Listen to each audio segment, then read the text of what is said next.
Hello, ഞാനിന്ന് വന്നിരിക്കുന്നത് ഈ ഒരാളിൻ്റെ ഈ ഒരു രൂപത്തിൽ നിന്നും ഈ ഒരു രൂപത്തിലേക്ക് എത്തിയ ഒരു ലോങ് ജേണി പരിചയപ്പെടുത്താനാണ്.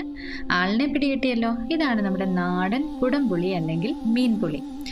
പഴുത്ത് പാകമായി കഴിയുമ്പോൾ ഇവൻ നേരെ മരത്തിന് മുകളിൽ നിന്നും ഇങ്ങ് താഴെ എത്തും. കുരുവൊക്കെ കളഞ്ഞ് വൃത്തിയാക്കി കഴിഞ്ഞാൽ പിന്നെ കുറച്ച് നാള് ഇവൻ്റെ സ്ഥാനം നമ്മുടെ ചേരിൻ്റെ മുകളിലാണ്.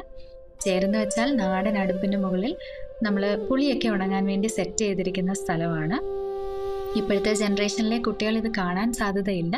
ഇത് ഞങ്ങളുടെ ഒരു തട്ടിക്കൂട്ട് ചേരാണ്. ദിവസങ്ങളോളം പുളി ഇവിടെ കിടന്ന് പുകയൊക്കെ അടിച്ച് സെറ്റായിട്ട് വരും. ഈ ഒരു പരുവമാകുമ്പോൾ നമുക്കിത് കണ്ടെയ്നറിലേക്ക് മാറ്റാവുന്നതാണ്. ഉപ്പും എണ്ണയും ഒക്കെ തേച്ചിട്ടാണ് നമ്മൾ പുളി സെറ്റാക്കി കണ്ടെയ്നറിലിടുന്നത്.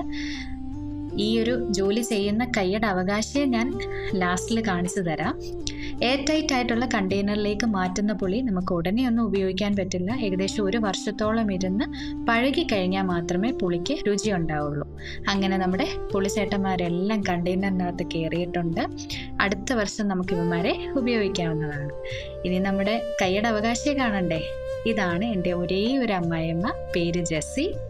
ഈ ഒരു പുളി ഇത്രയും ദിവസങ്ങളെടുത്ത് കഷ്ടപ്പെട്ട് ഉണക്കി ഈ ഒരു പരുവമാക്കിയത് മമ്മിയാണ്. അത്ര നിസ്സാരമല്ല ഈ ജോലി. അങ്ങനെ നമ്മുടെ പുളി റെഡി ആയിട്ടുണ്ട്. അവസാനം പവനായി ശവമായി.